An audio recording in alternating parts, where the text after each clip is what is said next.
Assalamualaikum warahmatullahi wabarakatuh. Bismillahirrahmanirrahim. Alhamdulillahirabbil alamin wassalatu wassalamu ala asyrofil mursalin sayyidina maulana Muhammadin wa ala alihi washabihi ajmain. Amma ba'du. Yang kita hormati bersama guru kita bersama Kiai Haji Abdul Wahab Maimun, semua keluarga besar Mbah Maimun, Gus Yofur, Neng Nadia, semuanya kita hormati, dari Pertamina semuanya, wonten Mas Ari, wonten Mas Solihin, Mas Latif, semuanya saya hormati. Saya sebetulnya sudah 3 tahun yang lalu sering dimintai ngaji sama Pertamina, dan karena saya sudah daftar jadi resi, tengok-tengok di rumah itu sudah nggak mau ya. Alhamdulillah Pertamina punya cara yang agak nggak benar itu, memanfaatkan Gus Yofur ngundang saya. Semoga Allah memaafkan. Itu otak politiknya masih jalan. Tapi alhamdulillah semoga ini kesalahan yang dimaafkan Allah Subhanahu wa taala. Karena politik itu penting. Dulu itu ada orang berdoa di depan makam Rasulullah SAW.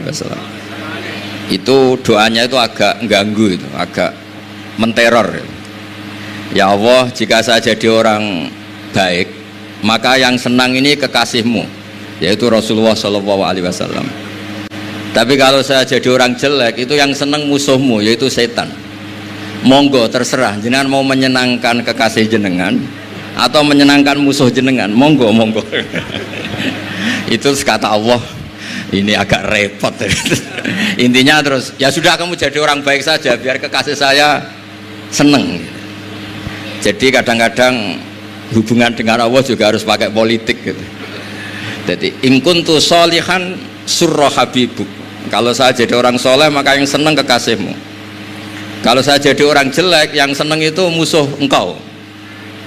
Terserah jenengan sebagai Tuhan milih mana, menyenangkan kekasihmu atau menyenangkan musuhmu. Jadi kadang-kadang dalam dunia ngaji itu juga harus ada akal-akalan gitu. Saya berkali-kali jadi korban. Sebetulnya saya senang uzlah itu bukan karena apa-apa. Satu, iktifa dengan kiai yang sudah ada. Kedua, ya bapak saya itu namanya Kiai Nur Salim, itu punya bapak namanya Mbah Nur Sam. Sepuh-sepuh itu memang uzlah. Mungkin faktor gen, jadi saya membatasi sekali. Tadi neruskan ngajinya Gus Yofur, saya disuruh agak lama, tapi bukan lama, agak lama itu ya 15 menit sambil nunggu Gus Idror. Tadi beliau cerita Mbah Maimun itu menjadikan belajar itu torekoh itu ilmu, kata Mbah Mun, mengajar. Jadi beliau saking tawaduknya nggak pakai bahasa Arab. Memang teks hadisnya itu Arabnya itu ad-dunya mal'unah, mal'unun ma fiha illa dzikrawah wa ma walahu aw aliman aw muta'aliman. Jadi dunia ini semuanya terlaknati kecuali yang terkait ingat Allah, ingat belajar, ingat ilmu. Saya sering, karena saya ini termasuk peneliti, saya bikin analogi. Ada rumah itu lengkap, ada kamar mandinya, ada kamar tidurnya, ada makanannya. Tentu yang masuk rumah itu terburuk itu adalah nggak ngerti yang punya rumah itu siapa. Nggak punya rumah itu siapa, kamu langsung makan, langsung tidur, langsung memanfaatkan isi rumah itu tanpa ingin tahu yang punya siapa. Betapa buruknya itu. Nah, kira-kira seperti itulah pengajaran kita di pesantren. Pertama yang harus kamu ngerti itu ma'rifatullah. Kamu tahu yang punya dunia ini siapa. Kok tahu-tahu kamu pakai minyaknya kamu bor Pak Arif, terus dijual, terus menghidupi sekian banyak orang, itu milik siapa? Itu tidak milik direkturnya, milik Allah Subhanahu wa taala. Jadi memang ngerti itu nomor 1. Jadi ya sama, kamu mau sowan sini itu harus matur Mbah Ubab sebagai putra Mbah Mun tertua, matur Mbah Ghafur. Kalau ngundang saya ya harus lewat Gus Yofur. Jadi pokoknya harus ngerti dulu gitu. Intinya itu harus ngerti dulu. Itu ada orang Gus biasa dimarahi istrinya tuh senengnya sama saya bukan main. Karena saya sering cerita ilmu itu penting. Yang bikin orang nggak kaget tuh ilmu. Kamu tahu kan istri kamu pantangannya itu kamu pulang nggak bawa uang, sudah gitu punya cerita di luar kamu tuh nggak macem-macem. Ya Gus tahu. Setelah pulang betul-betul tidak bawa uang, ada kabar kamu macam-macam. Istri kamu marah tidak marah. Setelah marah betul, Anda harus bangga karena itu sesuai teori ilmu Anda. Akhirnya setiap dimarahi istri itu dia bilang ternyata ilmu saya akurat. ilmu saya benar gitu. Jadi ilmu itu penting supaya kalau kita ngalami apa itu tidak kaget. Di mana-mana atasan itu ya marahi bawahan. Bawahan itu takut sama atasan. Suatu saat kamu dimarahi Pak Ari, ya berarti sodako ilmu saya memang akurat. Karena ada ilmu yang mengajarkan bawahan marah sama atasan. Ya sudah, anggap saja itu sesuai teori. Jadi enak lah, anut ilmu itu enak. Tadi kalau Gus Zofur cerita dulu di Madrasah Sarang sampai di Al-Azhar, itu takutnya kiai itu kalau diancam santri itu boyong. Memang ketika saya ngaji sama mas saya Sarang termasuk sama Mbak Ubab itu masyhur itu, kalau ada orang nggak naik kelas itu kiainya diancam saya naik atau kembali ke terminal. Itu kiai biasanya takut. Itu cerita terkenal. Ternyata di Al-Azhar sama. Tadi ada anak Thailand nggak hafal 8 juz, bawa tiket Gus. Saya pulang ke Thailand tidak jadi orang, Pak dosen yang dosa, lulus. Nah itu di cerita-cerita yang diceritakan Said Muhammad termasuk di Abu Abdul Farad juga gitu. Ada orang tuh dosanya banyak sekali, kesalahannya banyak sekali. Sampai diceritakan itu kesalahannya digelar itu tis'atan wa tis'ina sijilan.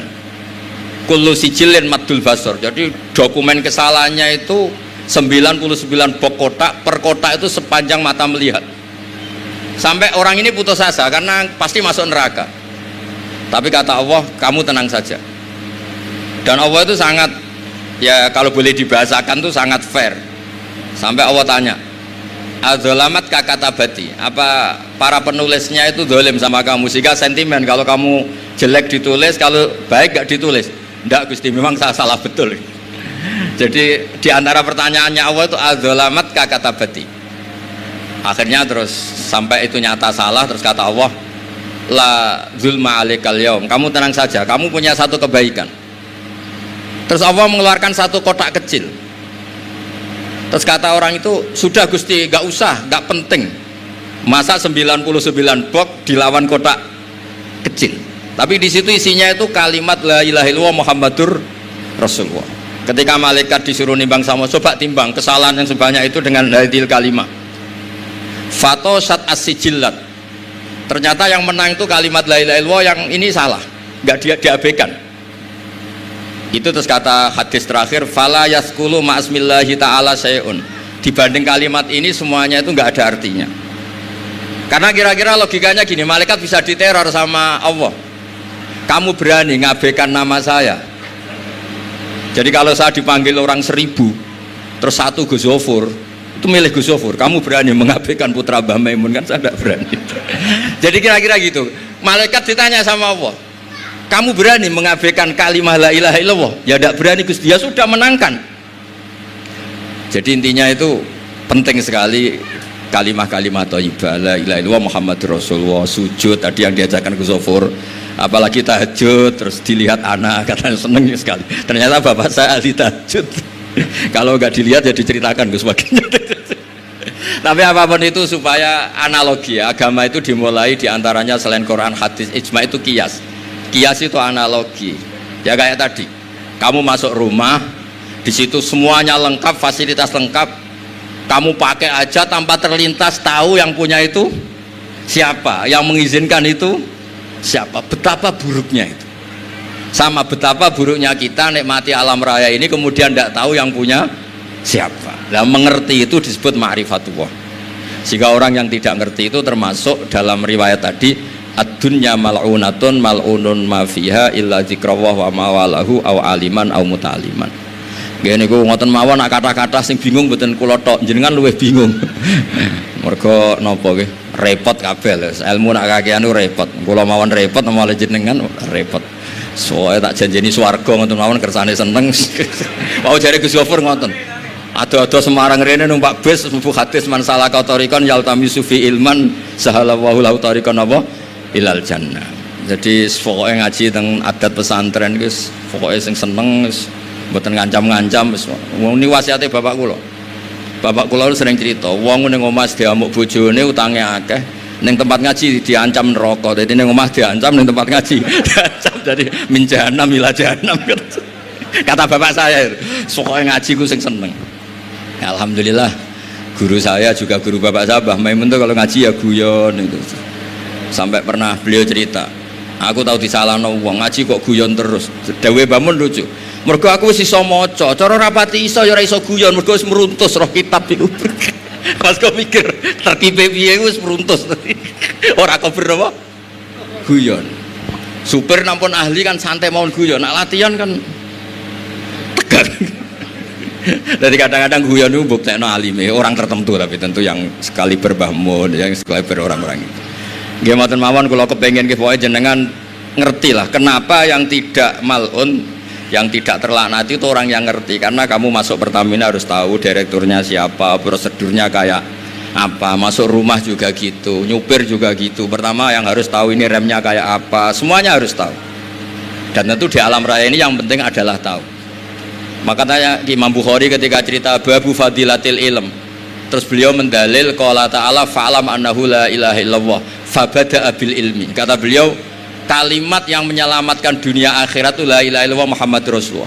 Hanya kata ilmu yang bisa mendahului kalimat itu, yaitu fa'lam annahu la ilaha illallah. Jadi kalimat yang sesakral itu gak ada kata yang mendahului kalimat itu kecuali kata ilmu, yaitu fa'lam. Kata Imam Bukhari fabada'a bil ilmi. Nggih ngoten mawon Mas Ari, matur nuwun sanget. Assalamualaikum warahmatullahi wabarakatuh.